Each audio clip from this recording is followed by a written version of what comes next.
Okay, well, not really sure what we're doing for the rundown this week. Oh, the festival just wrapped up. I think I'll go ahead and take a look at what the top decks were. Maybe we can find something nice there. Now let's just take this big sip of coffee and go ahead and take a look. Ladies and gentlemen, boys and girls, everyone in between and adjacent, welcome to the Rush Rundown, what I believe is the first and only 10-minute testing ripoff for Rush Duels. So, as the intro showed, right now in Rush, it seems like there's only one deck in the room you should be playing. Well, a couple decks if you count every different Gaia variation, a different deck. But, as the graph said, out of the 100 decks that topped the festival, they were pretty much all Gaia, some flavor of Gaia, and well, for this week's rundown, I'm pretty much gonna just throw it out in the ether. Hey, here's the version of Gaia I like the best. So what we have in front of us here is Gaia Metarion Hero. Now, it's kind of funky to kind of mix all these together. I know the highest topping decks of the Gaia slop, best way to call it, the Gaia slop, were pretty much either going all Metarion or all Hero with the Gaia. I actually like to mix them all together. This actually ends up being more of a really more of a bursty kind of deck, where a lot of the time we do end up like winning the game in one turn if we're allowed to pop off on turn 2 or 3. Now, the other things with this deck is it's extra strong into people who think they can just survive off back row. This deck is like the premier back row hate deck, and it main decks 0 back row removal cards. All our back row removal cards live in the extra deck, and they're some of the all-time powerhouses. But before we get to our card by card, I think we should go over the skill. I should mention, by the way, that pretty much all the Gaia cards just came right out of a structure deck that was just given to you for free if you just click the right button. If you haven't been playing ranked at all, you might not have encountered this skill, but here we go. This is chivalrous. This is celerity. No, it's chivalry. Chivalrous. This is chivalrous celerity. I'm sorry. I can't. I just can't. With the S, with the R, with the V, I can't. I'm sorry. Can be activated all monsters with 1600 more attack in your constructed deck are monsters with 2300 attack and 2100 defense, and or level 5 or lower dragon type normal monsters. Send one normal monster from your deck to your graveyard and make one face level 5 or higher monster in your field gain 600 attack until the end of this turn. Then you can add one normal monster and or one polymerization from your deck and or graveyard to your hand once per duel. Now, there's a lot of words there that said a lot of things, but what the skill basically reads is send Cursor Dragon, give one of your fusions more attack, and then just get the materials for whatever hero or Metarion fusion you want. So that is the Gaia skill. Why don't we go over the Gaia cards? First up, we have battle-tested Gaia, the Fierce Knight. You can tribute summon this card in attack position by tributing one face level 5 or higher monster. Send the top card of your deck to the graveyard. This turn, this card's name becomes Gaia the Fierce Knight. Then you can fusion summon by shuffling this card from your field and one monster from your field or graveyard into the deck as materials.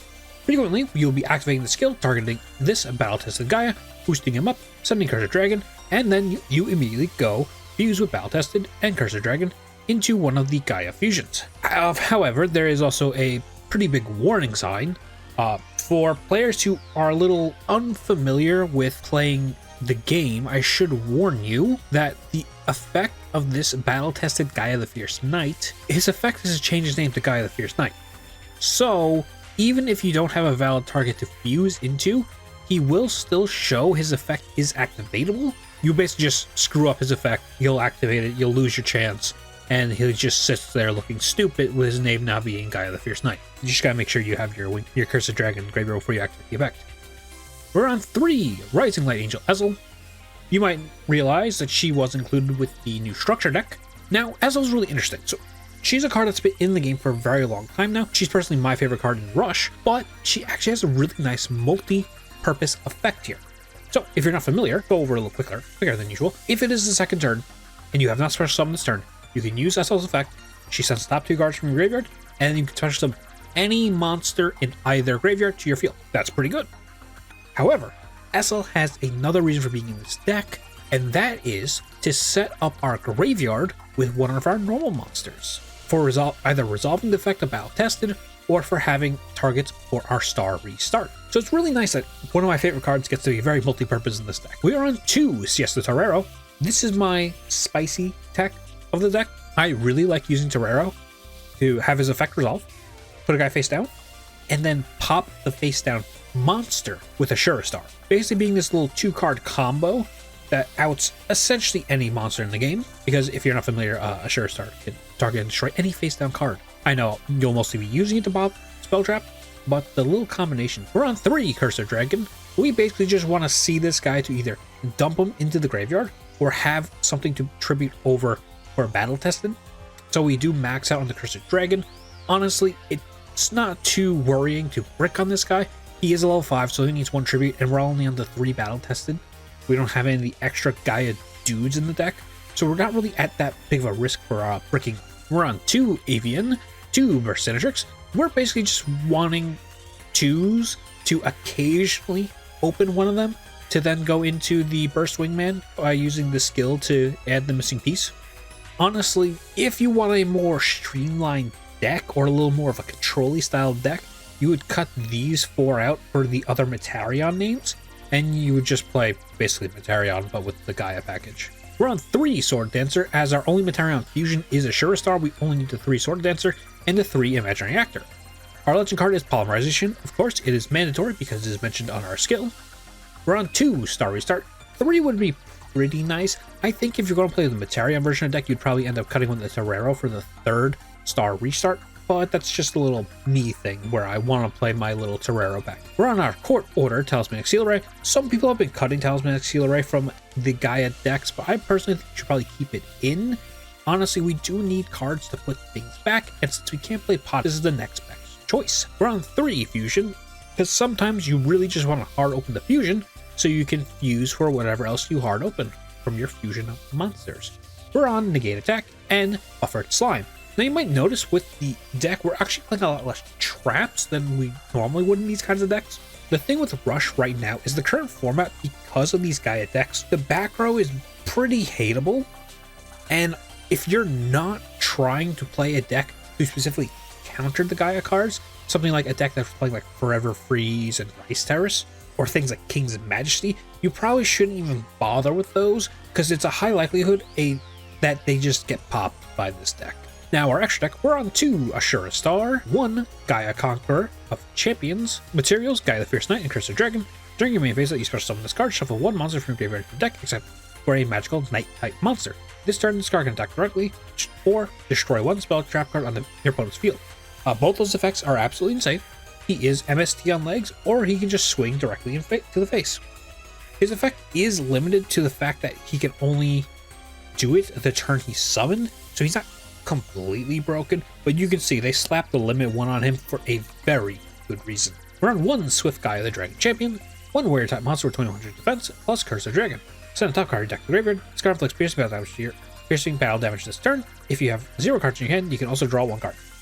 He's really good for the draw effect. The piercing comes up pretty infrequently, but the draw is really strong. If you're doing a turn where you're throwing out your entire hand, Gaia Fusion with Hero Fusions or with Metarion Fusion, you're just going off and off and off, sometimes this Gaia just drawing you maybe like another extender like Star Restart or a Seal Array to really completely end out the game is really nice. You can also draw your back. And then to round out the extra, we are on 2 copies of Elemental Hero Burst Wingman. Materials, Avian and Burstinatrix. This card must be Fusion Summoned. Send a top card deck to the graveyard. 1 face of warrior type monster in your field gains 1000 attack on the end of your opponent's next turn. Then you can destroy 1 spell trap card in your field. So he's essentially a 3100 that pops a card every single turn. Big thumbs up.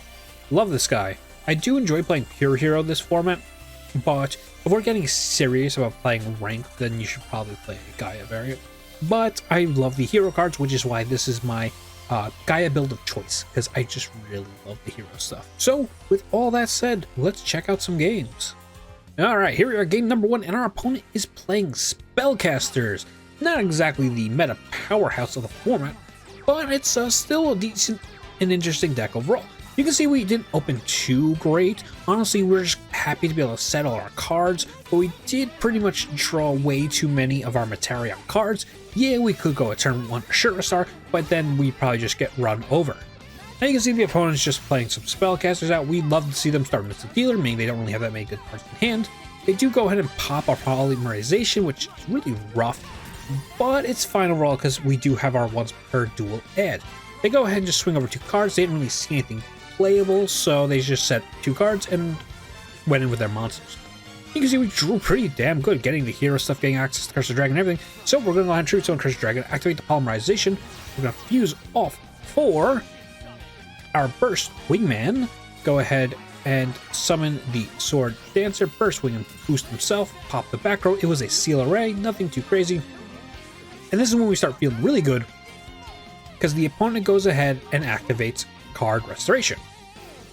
So they're still going to take a whole bunch of damage here. We do get to see the hand. Unfortunately, in the replay, I can't exactly show you the hand. It won't let me. But there we go. We swing in with our boosted monster and swing in directly for 1,400, leaving the opponent down to just 2,000 life points. If they do not have an answer for our board, we pretty much win on our next turn. And from what I saw in the duel from their draws, it wasn't something very threatening. Yeah, they can deal some damage to us with a 7th Road, possibly a 7th Paladin play, but that's not enough to kill us. So going ahead and summon the 7th Road Witch, which effect summons out the 7th Road Magician. Here he comes, there he is. Beautiful chronicling on this guy.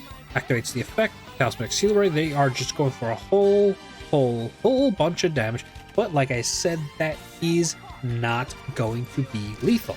We take 600, then we take nothing, like I say, crash, and then another 500. We pretty much win with nearly any draw in the world, so let's just go ahead and see what we get off the top. Right off the top, you can see we got double Essel, and actually this is a complete brick. Without having any way of searching anything or foolishing anything, we just go ahead and set our entire hand. Of course, we kept the 2 most important cards we possibly have, just wanting to draw a fusion off the top of our deck for the next turn, to just kill them with a Sure Star play. So we're going to go ahead and fuse. Now they're making their 7th Paladin, but that's even better for us because nothing they can do can stop our defense position monsters. So go Mystic Dealer again. Like I said, this is a very good play for us. So they're just going in and just destroying what we have on field. Now they're also tributing the 7th Road. The more we see monsters come out of this hand, the happier we are. Now, Magician's Valkyria could give us a little bit of a pause, but with the current board state, we know that pretty much any fusion guy over this Valkyria is just going to be game.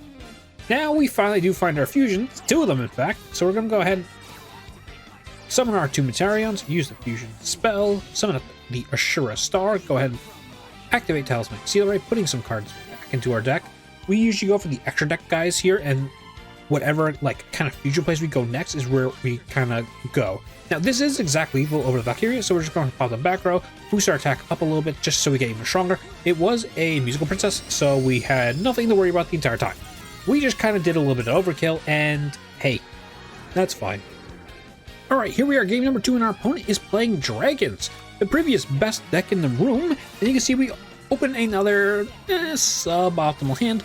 Of course, having a bunch of cards to set that are good for fusion summons and a star restart is pretty nice, but we are going first with this kind of hand, so the most we can hope for is that this dragon player can't do a massive amount of damage to us. You can see they're on the 7 shift version of dragons, so they are just going to be able to summon out this Dragios here, but that does eat their entire hand, milling another Dragios on the top for the effect, and then just pointlessly boosting their stats for absolutely no reason.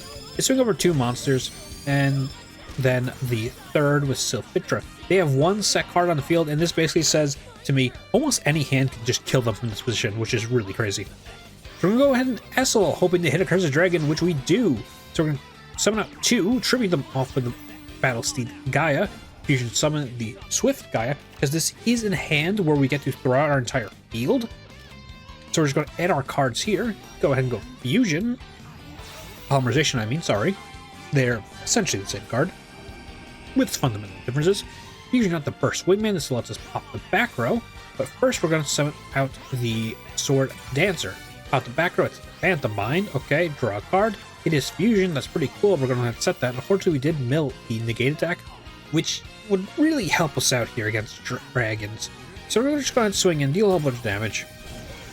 And then say, okay, opponent, draw your last pathetic card. You are dead next turn if you can't kill us here. And we have pretty much good recoverability, but our stat lines are pretty high, so they do get a good add off their skill. They could have added 2 here, but I'm assuming because they already had cards in hand that they didn't add 2. I also saw this treasure dragon summon here, by the way. I got really scared. I'm like, oh my god, did they have dragonic pressure this entire time in this deck, and we could have just got absolutely blown out by that? Anyway, so you can see they have the Miragia Star F here. Thankfully, there was no extra guys in hand to pitch off the Miragias, so our stat lines aren't going to be too low where we just die in one shot. So go ahead and swing in over everything, and we barely lived. Well, we still have a higher life points than the opponent. No back row here says any fusion summon guy just wins the game on the spot. We do have a star restart that we set from the first turn. Tribute over the Cursed Dragon for Gaia. Gaia effect, fusion summon. And hey, wouldn't you know, this guy has the effect to attack directly. So we're going to ahead and put that away and swing at the opponent for game.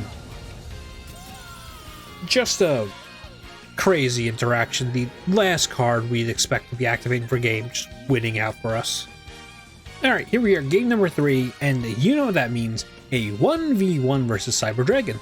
Honestly, at this point, Cyber Dragon players are just a rarity, so we're pretty much just going to the zoo every time we find one of these guys for our 3rd game. Probably starting from the next rush rundown, we're just going to be matching up against Gaia in some way, shape, or form, but I'm really hoping there's some kind of ban list before then. You can see, once again, we're going first. Oh, I just kept winning coin tosses, unfortunately, when I'm trying to OTK people. And we have a pretty nice hand. We have the Essel, Torero, Burstentrix, and Star Restart. So we're going to go ahead and start our turn, and honestly, look at that. Battle test the Gaia for a turn, so we're just going to set everything and pass. No reason to tribute set, honestly. When you read that the opponent's playing some kind of like Cyber Dragon deck or something like this, you just don't play things face up. They go in MSTR Star Restart, and that's rough for us. But you're always happy to see someone go Crafter Drone, pitch, draw, and then they seem to have completely bricked. Okay, well, I just want to show you this so we can see how quickly we just kill this person. So we're just go ahead and use Polymerization, summon the hero, go ahead and tribute summon the Gaia, use the skill, get the Shura Star out here. Honestly, this is just like the gangs all here kind of replay. Go ahead and summon out the Shura Star. Okay, cool. Battle tested effect. Use out for the Gaia Conqueror. Go ahead and pop the back row, boost our stats. Back row is the barrier, whatever. Take 16, take 28, and then just take 37 for game. Yeah, this was just us bullying a child, but hey, we could have done that against any deck, really. It didn't have to be Cyber Dragon, or didn't have to be a brick. If they had more back row, we would have just popped it all, honestly, and just won. So we're back with the deck, and oh boy, oh boy, oh boy, oh boy. I really hope by the time you hear my voice or watch this video, there's a ban list out, please. Or at least maybe announce something. Oh my god, this deck is insane. This deck is crazy. And let's be real. So, you probably assume that I'm just cherry picking the best games possible for this video, but I'll be honest. I went on a 20+ game win streak in the festival that just happened, and I just picked 3 of my games. I went, all right, which games do I not misplay? Okay, cool. Yeah, I won all 20+ of these games, but let's just take the 3 that I had no misplays and just go ahead and make the video about those. I'd like to say let's go over the pros and cons, but I don't know. What are the cons? What are the cons besides my version of this deck isn't the #1 best, gonna win you everything kind of deck, right? The only con I can even say is that Gaia Metarion is probably the best version of the deck, and I just stuck the hero cards in here because I like the hero cards. And I'm just saying, you know, I like this version of the deck. This is the version of the deck I like, okay? So, let's start with the pros. This deck's broken. This deck's insane. You can see from those duels we just had, I have the worst openings of all time, and then I just win anyway. This deck is so explosive. It's so overpowering that I cannot believe they printed it in its current state with the only limit being the Gaia hits that already didn't matter, and this guy being a limit 1 card. I can't even imagine what other limit 1s they're keeping us from. Like, do they just not want us to play Rice Terrace in this deck? Okay, sure. Who's going to be playing a Rice Terrace deck besides the people trying to bring back Light Galaxy after they got support in last box? But this deck is the only deck you should be playing. It's the best deck in the room, so why would you even think you're going to find Light Galaxy on ladder? I don't know. I really don't know. All I know is I think this deck is sick. I think it's really cool. And despite it being overwhelming the tier 0 deck of the format right now, we're in a tier 0 format much like Zodiac, where everything isn't just Zodiac, it's Zodiac True Draco, it's Zodiac this, it's Zodiac Pendulum, it's Zodiac whatever, okay? I genuinely think that despite everything, this deck is very fun to play. I do enjoy the Gaia card's existence, and despite everything, I am not hating this tier 0 format. I do, of course, think that for the overall health of the game, we should probably have some kind of limiting of this deck. Maybe something like making Battle Tested a limit 3 card. Yeah, that'll contest with the Swift Gaia that some people play in their decks, but that card's really bad. It should probably have its limit removed so we can limit the Battle Tested. I don't know. We're not doing like banlist speculation in the breakdown video. I'm just gonna say I love this deck. Okay, I love this. It is so much fun. I love that we can play the hero cards. I love my little Ashura Star Torero interaction. So much fun. Highly recommend. And now that we've reached this part of the video, I want to say, if there is a deck you would like to see me feature on this series, go ahead and leave that in the comments below. I'm kind of at a loss at what else we could possibly feature after doing Gaia, since this is the only deck you should be playing. But I would like to see what else you guys are brewing for the current format. You know, maybe one of you has a sick anti-meta deck that you would like me to look deeper into to see if we can probably find something there. Maybe there's a deck that hits Gaia 100 out of 100 times that I don't know of. You let me know what that is in the comments, and I will test it, flesh it out, feature it on the next video. All right. Thank you guys so much for watching. Goodbye.